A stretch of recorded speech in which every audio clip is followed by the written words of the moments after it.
tout le temps sur ces deux pôles qui sont aussi inefficaces l'un que l'autre. Donc, il y a ce problème-là, et c'est vrai que le film s'est prêté un tout petit peu à cela, hein, et vous l'avez très bien dit, parce que c'est très compliqué d'expliquer la démarche que vous avez eue, mais moi, ce que j'ai compris de votre démarche, et je trouve effectivement qu'elle est assez exemplaire, hein, c'est que vous vous êtes pas dit, les pouvoirs publics peuvent tout, les pouvoirs publics ne peuvent rien sans les citoyens et sans les intéressés eux-mêmes. Et vous avez eu une démarche...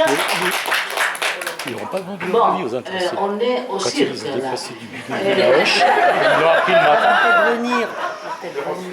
Donc,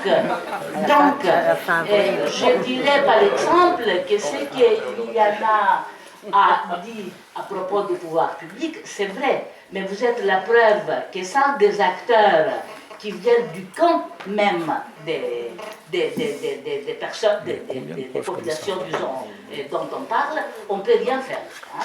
Et comme on ne peut rien faire sans la participation de la société française.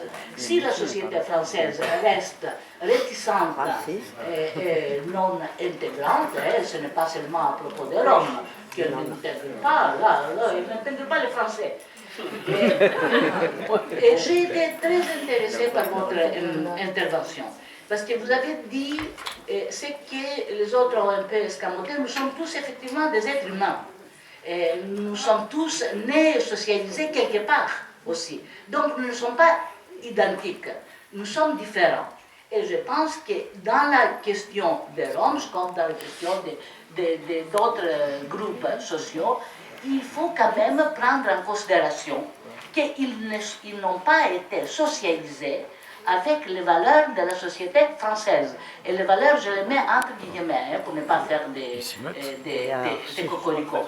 Et j'ai beaucoup aimé ce que vous avez dit à propos de la spécificité et de l'interculturalité.